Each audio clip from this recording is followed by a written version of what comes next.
Hello friends, ನಾನು ನನ್ನ YouTube ಚಾನಲ್ನ ಒಂದು ಪ್ರೊಫೈಲ್ ಫೋಟೋ ಚೇಂಜ್ ಮಾಡಿದ್ದೀನಿ. ನಮ್ಮ ಮಾವ ಅವರು ಫೋಟೋ ಹಾಕಿದ್ದೆ ನಾನು ಇಷ್ಟು ದಿನ. ನಾನು ಯೂಟ್ಯೂಬ್ ಚಾನಲಲ್ಲಿ ರೀಲ್ಸ್ಗಳು ಮತ್ತು ಕೆಲವೊಂದೆಲ್ಲ ಕಾಮಿಡಿ ವಿಡಿಯೋಸು, ಅಡುಗೆ ವಿಡಿಯೋಸು, ಎಲ್ಲ ಥರದ ವಿಡಿಯೋಸು ಅಪ್ಲೋಡ್ ಮಾಡೋದ್ರಿಂದ ಅದರಲ್ಲಿ ಸ್ವಲ್ಪ ನನಗೆ ಯಾಕೋ ಪ್ರೊಫೈಲ್ ಫೋಟೋನ ಚೇಂಜ್ ಮಾಡಬೇಕು ಅನ್ನಿಸ್ತು. ನಮ್ಮ ಮಾವ ಅವರು ಒಳ್ಳೆ ಒಂದು ವ್ಯಕ್ತಿತ್ವ ಉಳ್ಳೋ ಒಂದು ವ್ಯಕ್ತಿ ಆಗಿರೋದ್ರಿಂದ ನನಗೆ ಯಾವಾಗ್ಲೂ ಅವ್ರನ್ನ ನಾನು ಪೂಜನೀಯ ಸ್ಥಾನದಲ್ಲಿ ಇಟ್ಟಿದ್ದೀನಿ. ಜೊತೆಗೇನು ಅಂತ ಅಂದರೆ, ನಾನು ಹಾಕೋ ಕೆಲವೊಂದು ವಿಡಿಯೋಗಳಿಂದ ಅವರ ಒಂದು ಘನತೆಗೆ ಎಲ್ಲಿ ಧಕ್ಕೆ ಬರೋ ರೀತಿ ಏನಾದರೂ ಆಗುತ್ತೇನೋ ಅನ್ನೋ ಭಯದಿಂದ ನಾನು ನನ್ನ ಪ್ರೊಫೈಲ್ ಫೋಟೋನ ನಾನು ಚೇಂಜ್ ಮಾಡಿದ್ದೀನಿ ಫ್ರೆಂಡ್ಸ್. ಅಷ್ಟು ಬಿಟ್ಟರೆ ಬೇರೇನು ಕಾರಣ ಇಲ್ಲ.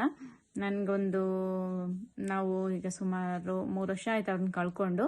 ಬಟ್ ನಾವು ಯಾವಾಗಲೂ ಸಹ ಅವ್ರ ನೆನಪಲ್ಲೇ ಇದ್ದೀವಿ ಫ್ರೆಂಡ್ಸ್. ಅಷ್ಟೇ, ಇನ್ನೇನಿಲ್ಲ ಫ್ರೆಂಡ್ಸ್. ಅದಕ್ಕೋಸ್ಕರ ನಾನು ಯೂಟ್ಯೂಬ್ ಚಾನಲ್ನ ಒಂದು ಪ್ರೊಫೈಲ್ ಫೋಟೋನ ಚೇಂಜ್ ಮಾಡಿದ್ದೀನಿ.